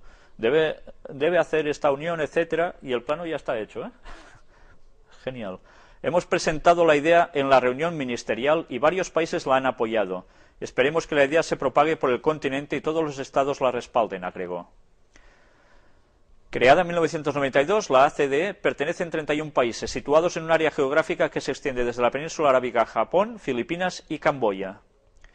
Las autoridades iraníes han aprovechado la llegada a la capital de numerosos ministros de Exteriores para tratar de estrechar relaciones con países vecinos como Omán o distantes como China, y tratar de barrer así la imagen de que es un país aislado debido a las sanciones impuestas por el Consejo de Seguridad de la ONU. El Consejo decidió el pasado junio ampliar las medidas punitivas debido a las sospechas que levanta el programa nuclear pacífico iraní, que según países como Estados Unidos e Israel podría ocultar una dimensión bélica, acusación que Teherán refuta. El lunes, durante la ceremonia de inauguración, el presidente iraní Mahmoud Ahmadinejad exigió igualmente para Asia un papel internacional más relevante.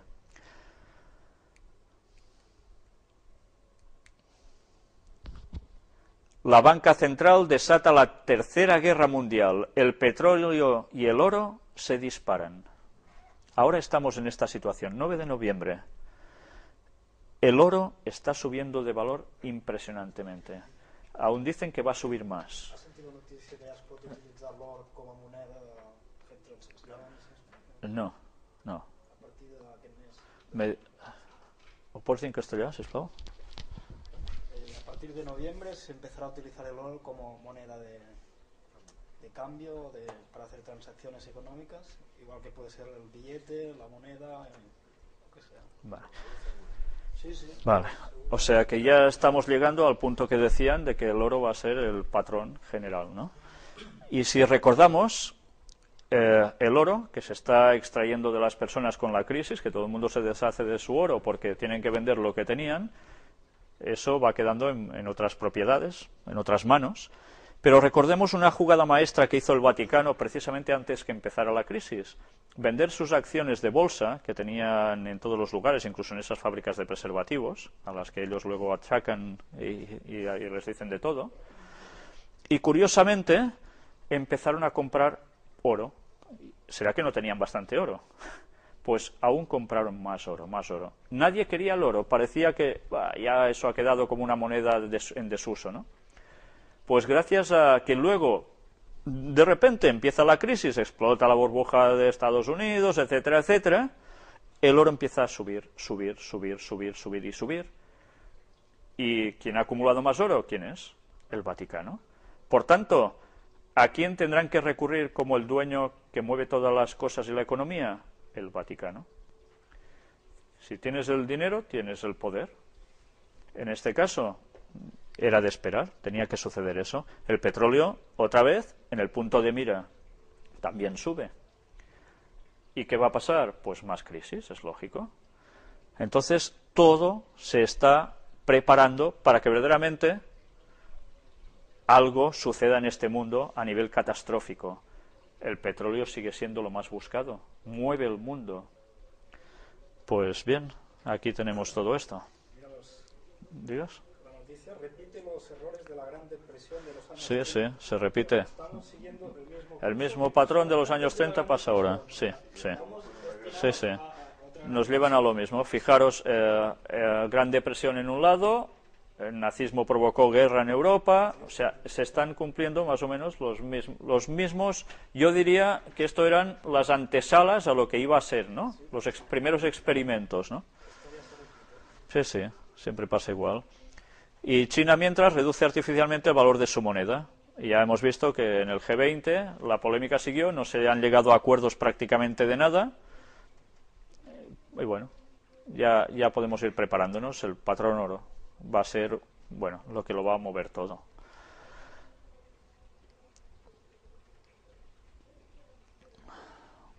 Y aquí tenéis, el Papa pide al G20 medidas justas para salir de la crisis. Anda, aparece por todas partes. Con acuerdos comunes que no privilegien a algunos países a costa de otros. Y curiosamente, esto es lo único que han ido consiguiendo. Que en el Fondo Monetario Internacional haya países que no tengan tanto poder y se le dé más poder a los países de la nueva economía emergente. ¿Sabéis? Esto que os acabo de decir aparece en el librito que os he mostrado antes. Y hace 5 años que ellos ya lo apuntaban. Qué curioso, ¿eh? Pues bien, Ya veis, siempre el pontífice parece que está detrás de tantas cosas, ¿no? Y no lo parece, es que lo está. Él y el Vaticano. Aquí tenéis ese acuerdo de mínimos en el G20 del día 12, una parafernalia montada prácticamente para nada. Y así el mundo va siguiendo el curso de lo que ellos tienen preparado. La guerra de divisas tan famosa que no hace otra cosa que seguir hundiéndolo todo. O sea que si queríais salir de la crisis este año, creo que lo tenéis un poco mal. Antes de entrar en la visita del Papa Benedicto XVI a España, vamos a terminar de ver una serie de recortes que aún nos quedan pendientes aquí. Aquí tenemos este artículo del 31 de enero de este año, donde dice: la Administración Central de la Iglesia Católica y el Estado de la Ciudad del Vaticano tienen en total más de 4.500 empleados. El Vaticano sopesa un ajuste laboral. Una cumbre de cardenales analiza la situación financiera y pide más aportación a las diócesis. Gotti Tedeschi, hombre del Santander en Italia, dirige ahora el Instituto para las Obras de Religión. Anda, el Santander. Bueno, no sorprende tanto. Ya vimos como el Banco Santander, la ONCE, etcétera, etcétera, participaban ¿en qué? En mantener el Vaticano en todo lo que hacía, ¿no? Pues bien, no nos tiene que sorprender mucho eso. En el terreno económico preocupa mucho el impacto del ascenso chino. Esto es lo que dicen a través de la Santa Sede. Hay un detalle que es interesante por aquí. Gotti Tedeschi, profesor universitario y colaborador del Observatorio Romano, había sido desde 1992 el máximo responsable de la filial del Banco Santander en Italia.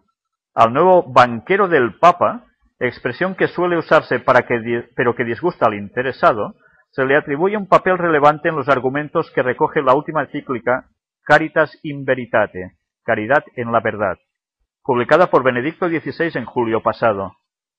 Este importante documento es una actualización de la doctrina social de la Iglesia. Exige más justicia social, mayor respeto a los ideales éticos y más transparencia en el sistema financiero global.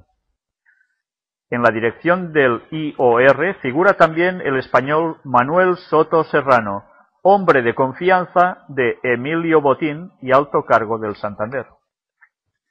Bueno, pues ya veis las conexiones, cómo no van a ir bien estos bancos, con la conexión que tienen. Bueno, aquí está el yuan y la relación de Estados Unidos con China. Fijaros en estas pequeñas frases. Estados Unidos debe acomodar la emergencia de China y ésta ha de manejar con mucho cuidado el declive de Estados Unidos. Declive, no se olvide, solo relativo. Estados Unidos es hoy por hoy la única gran potencia, empezando por el poder militar, el poder duro por excelencia, donde supera en capacidades y gasto al resto de países juntos. Por eso el poder se lo va a dar al Papa este imperio. En todo caso, no solo a Estados Unidos y a China les interesa la gestión sensata de su relación bilateral, sino también al resto del mundo. La interdependencia de las principales economías debe llevar a primar la cooperación sobre el enfrentamiento. Dijo Hillary Clinton que Estados Unidos y China se salvarán juntos o se perderán juntos, y el mundo con ellos. Pues recordáis la profecía de Daniel también, ¿no? Noticias del norte y de oriente lo atemorizarán y saldrá con grande ira para destruir y matar a muchos, cuando el Vaticano esté en Jerusalén. Norte, Rusia, Oriente, China, Patam y Estados Unidos apoyando al rey del norte, los dos, esa coalición, ¿no?, con el Vaticano. Pues hablando de asunto económico, aquí tenéis la portada del magazine del 21 de marzo de 2010. Algo sacamos en un vídeo de unas palabras de Javier Solana. Dice: China es el banquero del mundo. Y la verdad es que tiene alguna serie de frases que son bastante impresionantes aquí también. Y habla tanto de lo que es el asunto del CO2 famoso, como de la economía, hacia dónde está yendo y hacia dónde debería ir. El momento de Europa, le preguntan, es ahora el que llega con un mundo globalizado. En el mundo que va a surgir después de esta crisis económica, sería una fantasía pensar que los países de la Unión Europea van a poder jugar cada uno por libre. Ahora la unidad europea es una necesidad. Tienen claro que esta crisis termina y cuando termine surge un nuevo orden. Y así va diciendo una perla detrás de otra. Hay un deseo de que Europa funcione y funcione bien, mucho más hoy, en las circunstancias que estamos viviendo, que son difíciles y que sin duda van a determinar un mundo de poscrisis económica que será distinto. Si lo dice este señor, tranquilos, que será así. Hoy espero que se resuelva un problema que es y va a ser más grave de lo que se había pensado en un encuentro que él participó. Sacaríamos como conclusión que Estados Unidos es un país catastrófico. Pues no. Fíjese lo que le estoy diciendo. El país que sabe que si no arregla el problema de la crisis económica que la han creado ellos, no se arreglará. Estados Unidos tiene la llave de todo. Claro. Y así va a ser. Ellos tienen la solución cuando den el poder a quien tienen que darle el poder. Y luego nos empieza a hablar aún más sobre la economía con China, todo lo que tendría que ser, y lo clava todo. Es impresionante. Y ahora, otra cosa que está pasando en el Vaticano, aquí tenéis el recorte de periódico, el Banco del Vaticano denuncia ser víctima de un ataque injusto. El presidente del Instituto de Obras para la Religión, IOR, el Banco del Vaticano, consideró que la confiscación de 23 millones de euros de la institución que dirige por presunto incumplimiento de las normas contra el lavado de dinero fue una medida desproporcionada e injusta. Lavado de dinero. El presidente del IOR admitió que pudo haber un error en una operación, pero de puro carácter administrativo. El receptor de un envío a Alemania de 20 millones de euros era el mismo IOR, y la cantidad estaba destinada a comprar bonos de deuda pública alemana. El Papa explicó con sumo detalle y evidente satisfacción por sus resultados su reciente viaje a Gran Bretaña, que él mismo calificó de acontecimiento histórico. Parece que una cosa no tiene nada que ver con la otra y al final, ¡pum!, nos sale esto. El propio Papa dijo, ha sido un hecho histórico, un éxito. China aumenta la presión sobre los disidentes. ¿Y qué pasó aquí? ¿Recordáis lo del premio Nobel que se le dio a un chino? Claro, automáticamente se lió China en contraposición. Vemos que continuamente está esa tensión. El bloque de China contra el bloque occidental. Se está aguantando todo, pero todo va a tener su límite. ¿Recordáis?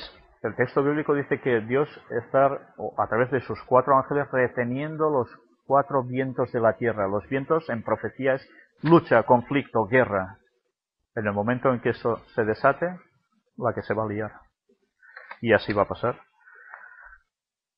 En este otro artículo nos dicen, los asiáticos que ven a Europa como una zona libre de comercio apuntaron que las potencias emergentes serán decisivas en el nuevo orden. El nuevo orden mundial, va apareciendo por todas partes. Y ahora quisiera dejaros también este otro escrito que aparece en La Vanguardia. Günther Wallraff, reportero y escritor.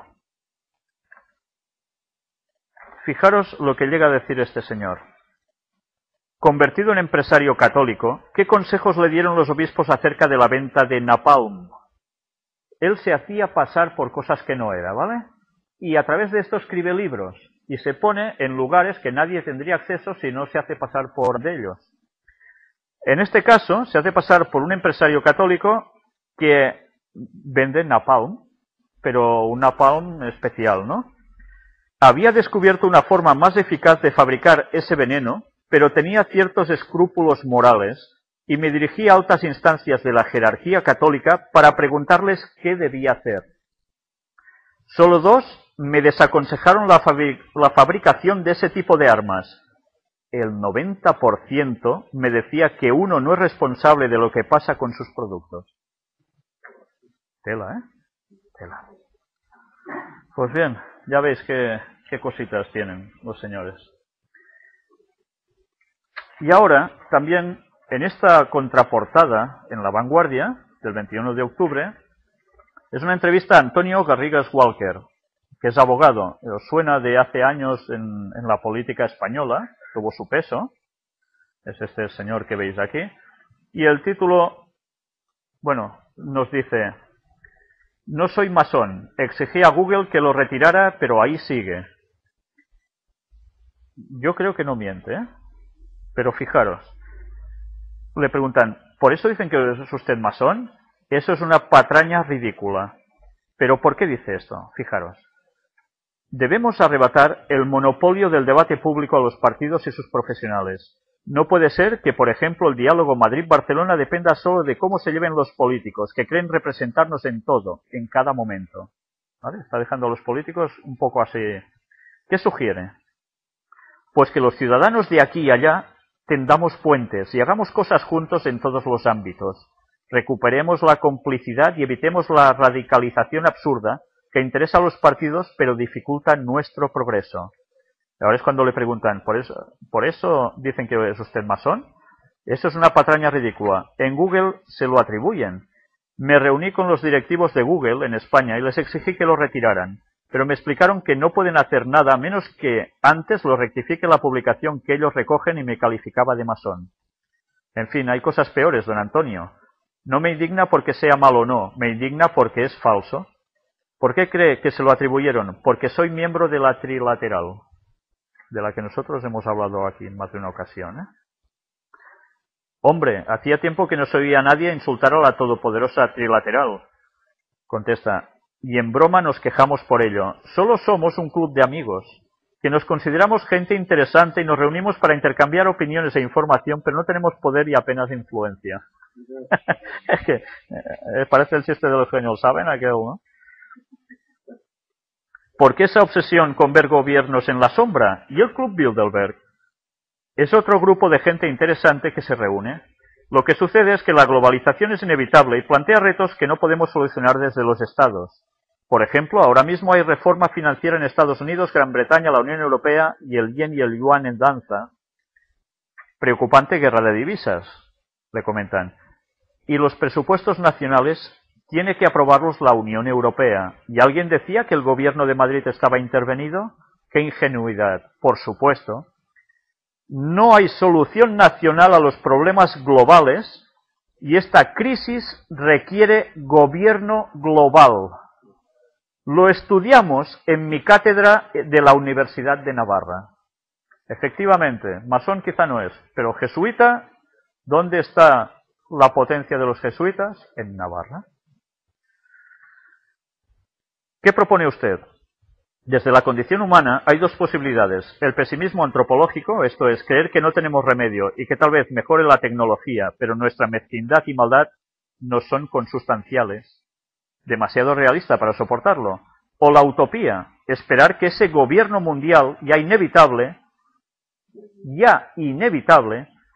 sea justo y acabe con el hambre y la pobreza y la enfermedad. A mí me suena lo que dice el Papa, mira por dónde tú. Naif. ¿Y usted con qué se queda?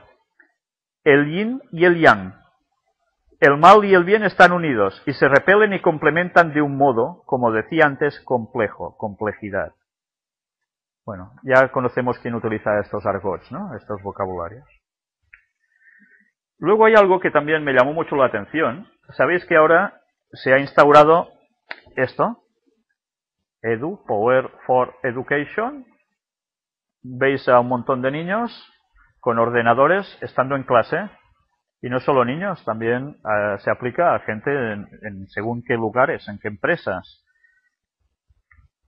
Resulta que ahora todos los niños deberán tener un ordenador en su pupitre, los libros ya están pasando a la historia, deberán ir estudiando así. Pues esto que aparece en el monográfico especial de La Vanguardia del 21 de octubre, resulta que, ¿sabéis de quién es esta idea? ¿Por qué los niños ahora tendrán que estudiar así? A alguien le va a ir muy bien, y es precisamente a las ópticas, porque los niños van a terminar hechos polvo. Pero aparte de esto, la información que allí van a recibir directamente, ¿qué información? habrá de buena y habrá de bastante no buena. ¿En qué sentido? ¿Sabéis quién ha ideado este plan para que se implemente en las escuelas? Salió de los jesuitas. Impresionante. Ellos conocen mejor que nadie la mecánica de nuestras mentes. Son los maestros. Y ellos saben cómo trabajar la mente humana para llevarla a su terreno hacia lo que ellos quieren. Programarnos. Pues los niños, qué mal lo tienen, ¿eh? Qué mal lo tienen. Y quisiera que vieseis también algo interesante antes de terminar. Está extraído del magazine de La Vanguardia del 31 de octubre de 2010. Vivir en el Vaticano, 4 días en el estado de Benedicto XVI. Unos reporteros van allí. Aquí tenéis a un miembro de la Guardia Suiza. Y hay unas frases que se recogen aquí que vais a ver luego cómo verdaderamente es para poner los pelos de punta.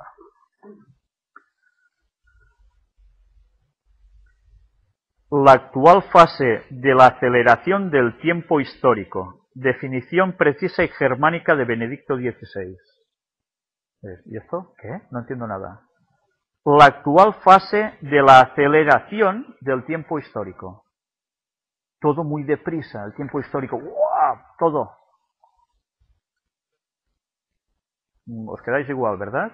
Ahora quizás nos quedaréis igual cuando leáis que escribió Ellen White en Eventos de los Últimos Días. Las calamidades en tierra y mar, la inestabilidad social, las amenazas de guerra, como portentosos presagios, anuncian la proximidad de acontecimientos de la mayor gravedad. Las agencias del mal se coligan y acrecen sus fuerzas para la gran crisis final. Grandes cambios están a punto de producirse en el mundo y los movimientos finales serán rápidos. Los movimientos finales serán rápidos y Ratzinger dice, la actual fase de la aceleración del tiempo histórico. Es lo mismo. ¿Quién está acelerando los hechos para que todo termine? Ellos, porque Satanás los está utilizando para eso. Pero Dios lo sabía y a través de su profeta nos dice los últimos movimientos van a ser rápidos. Y lo estamos viendo. Solo que estemos un par de semanas, 3, sin hacer una conferencia, no paran de acumularse cosas de la presión que ellos están ejerciendo para que todo cambie. Y así está pasando delante nuestro mismo. Y hay otra frase que quisiera leeros, que dice, el tiempo somos nosotros, dijo un papa del Renacimiento. Ellos son los que mueven los tiempos. Pues bien, yo quisiera dejaros solo con esto para que meditéis que realmente todo se está cumpliendo. Y cuando los profetas de Dios hablan, o les hacemos caso, o iremos a todo lo contrario. Ir a todo lo contrario quiere decir que nos vamos a perder la salvación. Y que por un lado u otro, el diablo, que existe, nos va a llevar a su terreno. Y la salvación estará perdida. Bueno, el próximo tema, visita del Papa Benedicto XVI a España. De aquí unos días, si Dios quiere, vamos a darla, esta conferencia, y veréis que lo que ya dijo e hizo en Inglaterra, en España se ha multiplicado. Y hablaremos de cuál va a ser el papel de España y de partes que ahora constituyen España. Fijaros lo que os digo, que ahora constituyen España, cómo va a ir terminando todo esto. Si Dios quiere, intentaremos, y os podré pasar una filmación, donde vais a ver la verdadera cara del Papa. La que no ha salido en medios de comunicación. Estuve viendo todo ese fin de semana, todo lo que hacía el Papa, lo que se decía, unos, otros, los comentarios, recogiendo toda esa información, que curiosamente el DVD siempre me ha funcionado a la perfección grabando, y después de grabar 4 vídeos no se ve ni torta. O sea que ahora hemos de volver a recuperar imágenes. Pero bien, vais a ver algo que una persona me va a pasar para que él tiene ganas de que esto se difunga. se difunda. Es que a veces me sale el catalán cuando el castellano. Y podréis ver realmente cómo es ese señor cuando las imágenes de las cámaras no están presentes, aunque había otras cámaras. Bien, allí os voy a dejar. Si Dios quiere, esperemos que podamos mostrarlo. Y orad para que no nos pase nada, porque la cosa es muy fuerte. Pues muchas gracias por asistir.